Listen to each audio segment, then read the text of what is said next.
It's the Villains Talk Show. We're the face boys today. Mascots, of course. Yep. Pretty We're faces. the beard boys.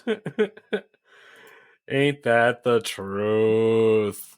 Everything looks good. Everything looks good. Oh, kind of good. I gotta edit that. Except for one of us. Yeah, one of us is not here, so let me disappear their block so they're not confusing anyone. Hello and welcome to the Villains Talk Show and podcast. You have it backwards. My name is C4. Beside me is Insanieac. Below him is the Great Grease Goblin. And beside the Great Grease Goblin is the Elusive Gentleman. And today we are missing Sara V.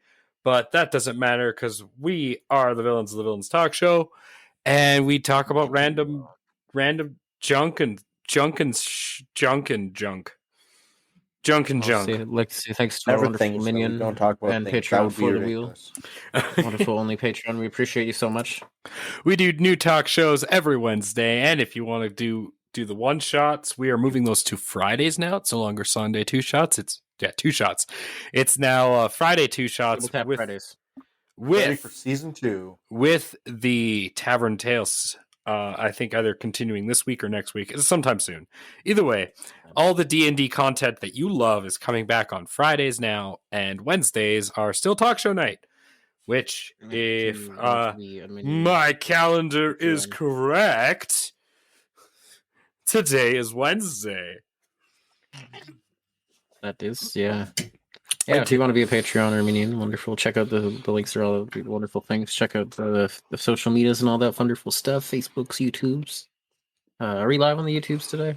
Yeah, we are right now live on Twitch and YouTube. We are live on the YouTubes. Oh, so you didn't break that too?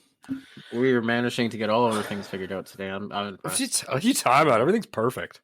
We're I'm always amazing. Prepared, obviously. I'm amazing. And what are you talking about? You know, just where to we had no sound for like 20 minutes. Yeah, that's fine. Just an testament to how prepared we are. I'd like to say a wonderful, point out to good old Buzzsprout, because we do our podcast through them, and that's the way we're so prepared all the time, because we obviously do all of the things and pay attention to this stuff. Yeah, we want to thank Buzzsprout. If you want to start a podcast with them, we have a link in the channel and on the Twitch and the YouTube that you can link and go through and start your own podcast today. That being said, what he said, today's topic, if you are listening on the podcast, you already know, but if you are watching with us live, today's topic is collectibles and alternate versions. Really? Hello, Ruhala. Ruhala is in the chat. She was a guest previously. If you want to see or listen to the previous episode with Ruhala, that's already up on the podcast right now. It's a 3-part podcast. I highly suggest watching that episode. It was quite fun. That being said, it was an interesting episode indeed. Today we are talking about collectibles. And what's that? All of the things. What's a collectible? Well, for people who are not familiar. It's such a... How would you define a collectible? Well, see, that it's such a funny term. Weekly collectibles, I guess. Yeah, like a collectible is both... It's value put on something, I guess. Well, I don't have the exact definition in front of me, so I'm don't quote me on this. Oh, man. Oh, you're prepared for this. Rouge Allah. That's right. I don't know why I keep getting that wrong. Man. Rouge Allah. Why aren't you hooked on Fallout? Collectibles to me, collectibles, I think the general definition is something that has value to a small group of people that is extremely rare, and there won't be another kind of it. Actually, the definition of collectible is able to be collected. Is that, I thought the gentleman would hit us with this. That makes the definition, yeah. That makes so much sense that it kind of hurts. That's true. Ow. What's Canada's #1 collectible right now? What? I don't know if it's #1. I'm just making this up. What? I thought you were looking at something. Well, wonderful. Now you need to look that up. What is amazing Tim Tim Bieb's box No. is a hot commodity. Now I want it you to is. look it up. I want you to look it It's up. like $400. It is Right a hot now. commodity that people are bidding on auctions for. I want you to look it up. What is Canada's number one collectible? Right now. I want proof. I think that's You're not going to say nothing on this podcast without having looked it up It's at hockey least. cards. Thank you. Oh God. I don't look things up. Come on. I'm also just assuming. Rujala I says, just wanted to make it sound cool. I'm thinking more of limited edition. And maybe I am. Probably. But I mean, there are things that even weren't limited edition that are now collectibles. And that just comes with time. I mean, like toys, especially toys from like the 50s and 60s. Actually, coins are surprisingly the top collectible in Canada. Coins are like the coins. See, it might not be the first. Followed by Tim Biebs. Oh God. Yep. No, that's actually fourth on the list. I'm so mad that's the country we live in. The top thing is actually I found that out like fanny yesterday. packs. Fanny packs. Wow. Yeah, the Tim Bieb fanny pack. Oh, that's the number one. That's the number 2. Oh, that's the number 2. I see. What's number 1? I told you, coins. Oh, sorry. Yeah, I guess that makes it. Yeah, Canadian coins. So I collect. I mean, over the years, I've collected Warhammer, Magic cards. I actually have the actual number of how much my Magic cards are worth, but I will not disclose that and say it is a high number. It's $7. Yeah, my net worth is so high. Look at my net worth. But that's quite amazing. But like, I have binders with cards like literally sealed in packs, so that they keep their value because they're collector's items, and so I will admit that I collect certain things like that. Magic cards is a big one, but I also collect I have a small collection of coins. It's something we all kind of do, because like even as a kids, like we collect like rocks and stuff, which turns out to be an actual hobby when we get older. All those people just it's also a job. We collect jobs. I've collected like 10 in my life. Collecting rocks is a job. Oh, okay. It is. That's a geologist.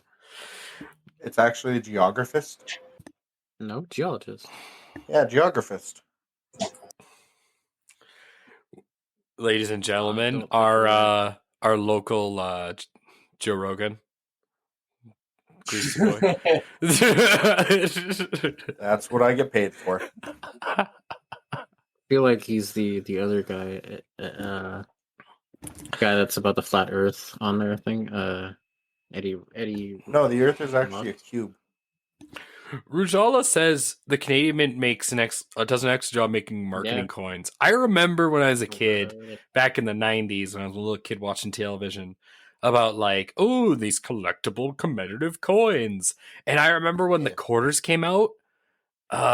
Sir Jeremy, you might remember this one, when the fancy Millennium quarters came out, and like there was a huge craze in Canada to collect all.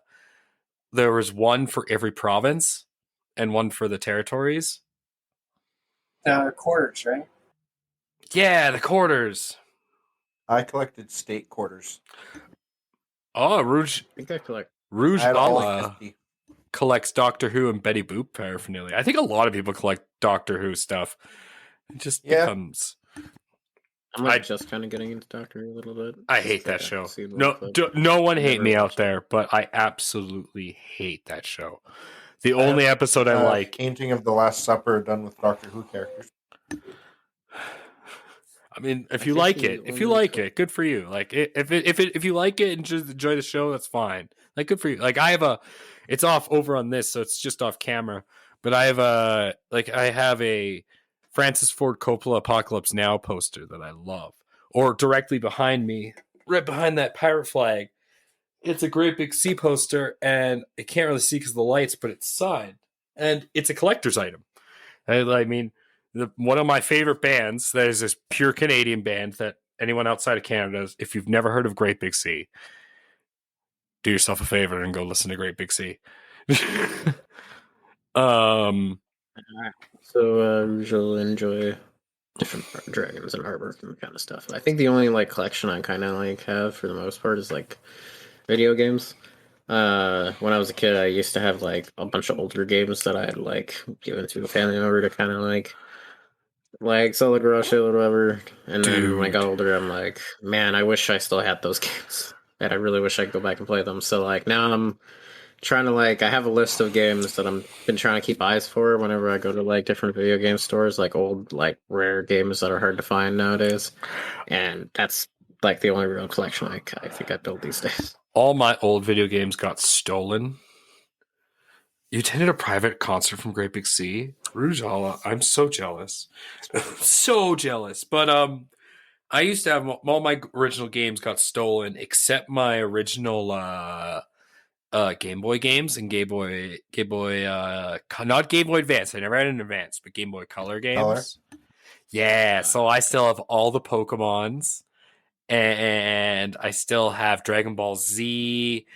And dude, the only thing is my Game Boy Color broke, and so now I have these really sweet games, and I just need a Game Boy Color so that I can play these games again. But they're worth I look at them on a Game Boy Advance, dude. I look at like Pokemon Gold and Silver, which I have in mint condition. Pokemon games are so expensive. They're worth so much right now, and and I never thought of this as a kid. Actually, if I could, I would go grab in one of my records, one of my Strange Days record by the Doors.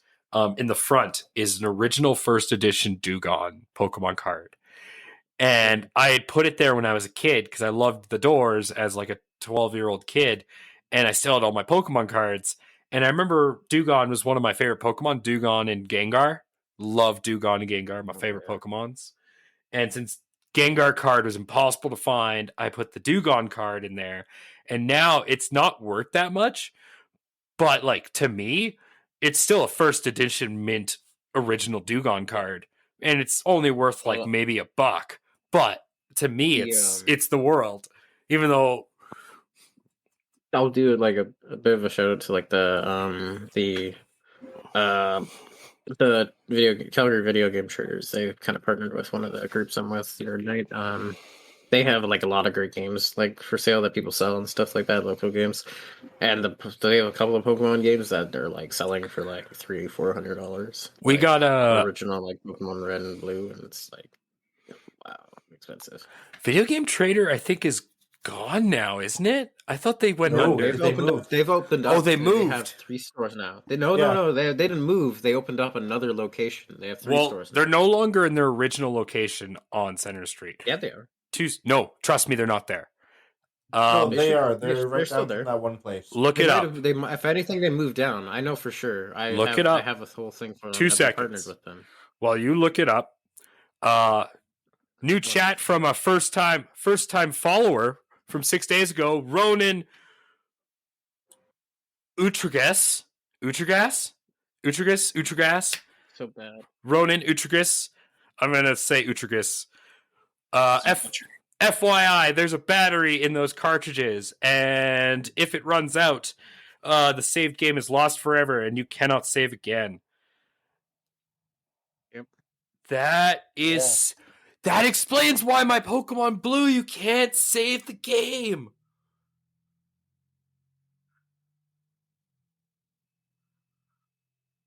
You just blew my mind, bro.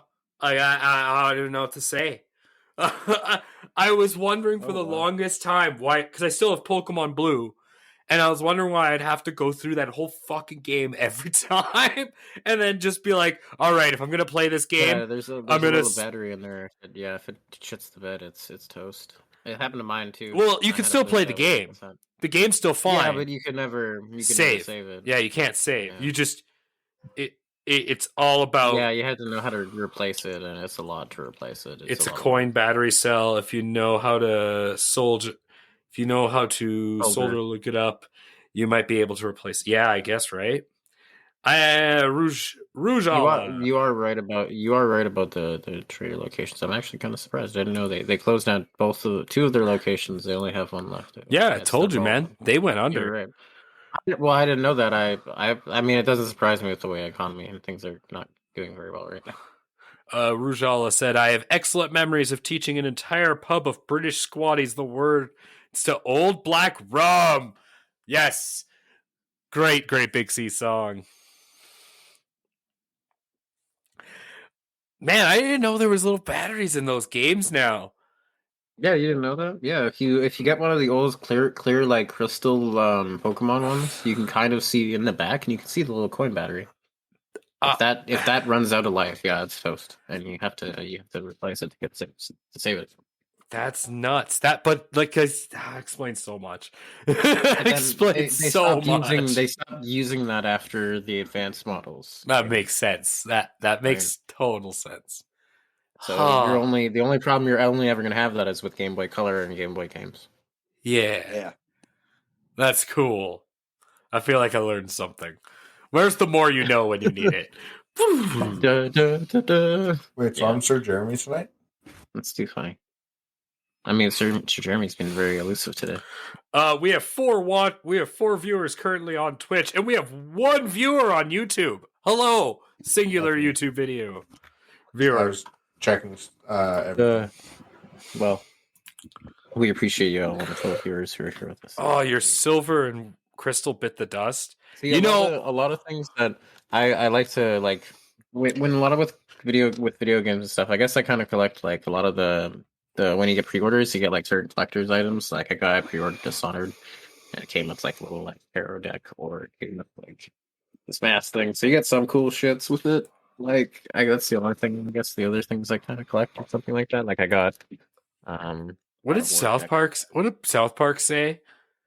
Oh, what was the quote? When you pre-order something, oh my god, there's very few games I'll pre-order. I'll tell you right now. I know what you're talking about. There's a quote, yeah, from South Park about pre-ordering games, and it just most of the time it's pretty true. What is it? You pre-order a game, you might as well get a giant. Oh, you pre-order a game, you might as well put a giant dick in your mouth. There's some games that pre-orders are not bad. That sounds like you actually do get a lot of worth for some of your pre-order games back before they turned into the garbage. But there was a time where you actually got like cool shit with pre-orders. Like I got like I said, I got a mask, I got a deck. The other one that they had, it was like this lantern that you could get for Dishonored, which was really cool. A lantern, wow. You didn't pay anything extra from Destroy All Humans 3. You didn't pay for anything extra with this pre-order. It wasn't like other. It wasn't pay like $150 and get the super deluxe extra version plus. No, you had the pre-order. You had the pre-order, or you had the release. The pre-order was the same price as the release. I just wanted to back up a bit. I understand though. Like I never pre-ordered. I know what you mean. I'm very choosy with my pre-orders because I know what you mean. A lot of pre-orders dick you over and give you like a download code for cosmetics, and it's like an extra $200. It's like extra $100 or something, and it's bullshit. I've pre-ordered one thing in my life, and that was Diablo 3, and I never will again. Because there's few games that pre-orders are okay, but I Kingdom Hearts 3 and got a tapestry from it. Gross. That whole sentence made me want to puke in my mouth. The one I was most paid for in my pre-orders, I got Saints Row 3. Oh, okay. It was okay game. It came with a Bluetooth headset that would let you use a voiceover for one of the different characters in the game. But lucky me, my headset came in broken, and only half of it worked. And the other half was so quiet, like you could barely hear fucking anything.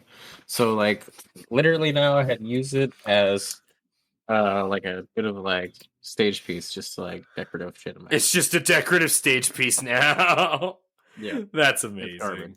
It does nothing. I cut the cord because I'm like, it's already broken as fuck anyway, so what am I going to do? Ruchala says I'm clearly pre-ordering from the wrong locations. Damn right I am. Apparently, right? I thought I'm just pre-ordering from Activision, but they apparently just want to That's ram also why you're getting their shitty dick in my eye. You're pre-ordering for Activision. I want to back up just because Ronan, I love Utragris. I'm going to keep calling it Utragris.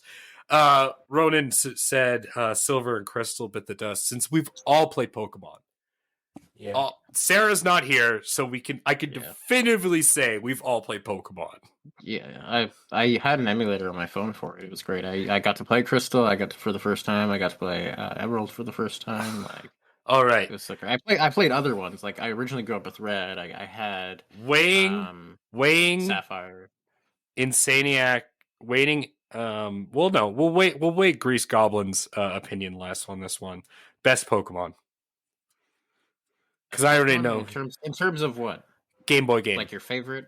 And across any of the Game Boys. Just the Game Boy one? Where do you order from that includes Fellatio?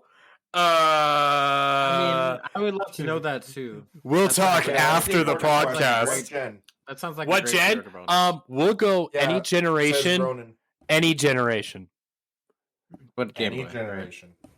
Yeah. I would definitely say... Are you just talking Game Boy games, or are you talking all of them, like from Game Boy to Switch? Considering I've only played like so many, like not too many. I've played like maybe close to half. For me, I would definitely say Swampert, hands down. Who are you? Yeah, Gen 3. For me, it was Sapphire, but Emerald is great. When I played Emerald, it was pretty awesome. Never mind, both your opinions are half weighted. Jeremy, give me a real answer, please. My first game was Fire Red. You don't get to say my opinion's half weighted just because the first one I owned was yellow. You shut your whore mouth and you go take your opinion somewhere else, sir. I'm sorry. I have correct opinions. That's no. You have a dick problem. in your mouth. Yeah, my first one was yellow. But my favorite was Crystal. Oh, you like Crystal? Crystal is okay. It's gold and gold silver. And silver. It went down. I had gold. I had red, blue, yellow, gold, silver, and the next two after the whatever the Gen 3 was. I always forget what those two were called. For the Game Boy Advance. First time I ever stole something was a Pokemon game. I'll be honest, like my favorite one, like because I've played through and like I've argued this with a lot of people. I still think it's a tie between Crystal, Gold, and Silver. Much as I loved Crystal, I think Gold and Silver, man, because the difficulty. Once you get to the difficulty, once you get past like the fourth gym to the Miltank, that's basically Miltank is Gym 3. You had to Gym 3, that's right. Yeah, you had to grind, but and like not just that, like you had to actually be smart. Like when you fought the Steel Gym, if you didn't use fire, you'd get wrecked. And like and then not just that, you complete that game and then the entire first game unlocks. And as a kid, like I've played through, like I said, a few Pokemons, but like as a kid, that was not just a shock. That was the most pleasant shock of my life. And then the final boss of that game is Red. And I can get behind Gold because Gold was honestly or blue, depending. I actually like pickpocketed Gold. Yeah. It's red or blue because I played through both. It's red or blue, but it's fun. You play through the previous champion. And depending which one you use, Ronan. One had red and the other one had blue. I approve of Ronan's response. I was going to say I approve of Ronan's response. Crystal's pretty good.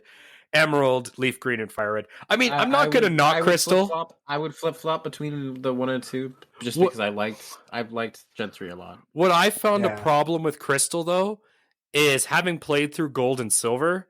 Crystal, maybe that's just me because I had played through like Gold and Silver already. Crystal felt easier. It did. It definitely. Like not terms of like difficulty of bosses. I mean, just because you had access to all the Pokemon. It felt like no. They still chose 13 that you didn't get, just like the other two, but they mix and matched them. Okay. I guess I just didn't notice that. I definitely the major thing about Crystal that made it so much easier was you got a shiny Pokemon, the Gyarados, automatically as part of the quest, right? Like the main quest line. Yeah, you always get the red shiny. The red shiny Gyarados. Didn't have to do. Super powerful. Didn't have to reset the game every 5 times. Yeah. How many times I reset the game? As much as I like the feature, Ronan, of chasing the dogs around the map, it was kind of a fucking pain in the ass to actually catch these bitches. Oh, dude. Doing the, but that was like what Ronan says. Like that was one of my favorite parts. Actually, I enjoyed it. Oh man, trying to get the Thunder one was the fucking most annoying. That's the one I got first. I always found Suicune the hardest. I had such issues getting the Thunder Lightning one. I remember it was really funny because I had trouble. I got Raikou really easy, and then Suicune took me ever to find.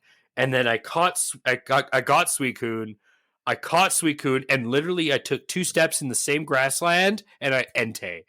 And I just, I remember screaming as a little kid at my mom running in. She's like, "Are you okay?" I'm like, "Yeah, Mom, it's fine. It's fine." It's just a video game, Mom. It's all good. It's just a game. I'm just really happy. Like, I know what you mean.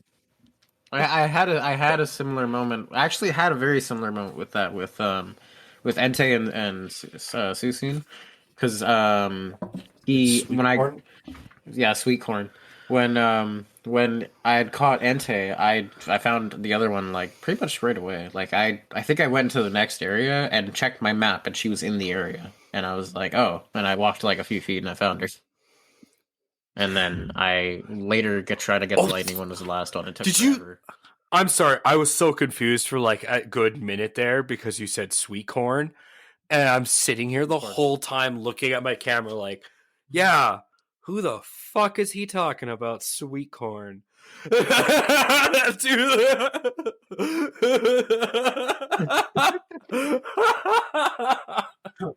Wow.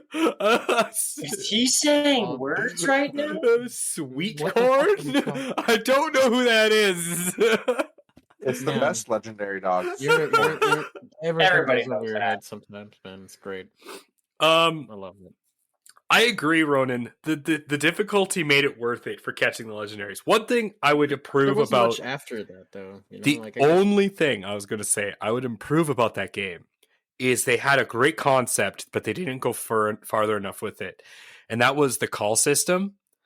How you get like you have a cell phone and you can get like other trainers' numbers, and after you travel 800 or a certain amount of distance, they call you for a rematch. Yeah. And their Pokemon have leveled up. If they had gone like balls deep with that mechanic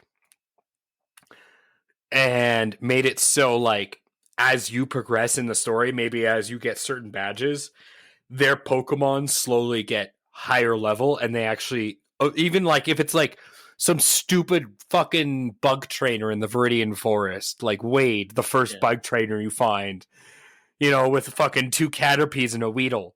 And then after you beat Giovanni, he calls you and you show up, and all of a sudden he's got a full party of 6, and he's got 2 Butterfrees, a Beedrill, and some other like nice, like high leveled Pokemon. And that would be really cool.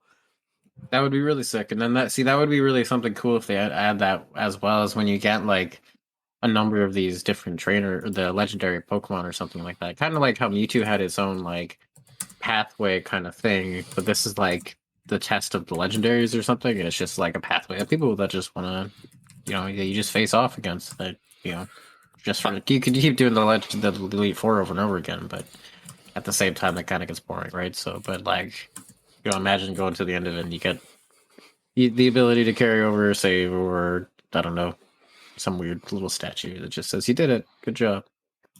All right, that would be still cool, because then you get all the legendaries, and it gives you a chance to push them as hard as you can to fight against a bunch of like dudes in a row, and it's actually like a really tough fight, right? That would be really cool. Or another cool mechanic is every time you beat the game, it lets you New Game Plus, and your character is now the end of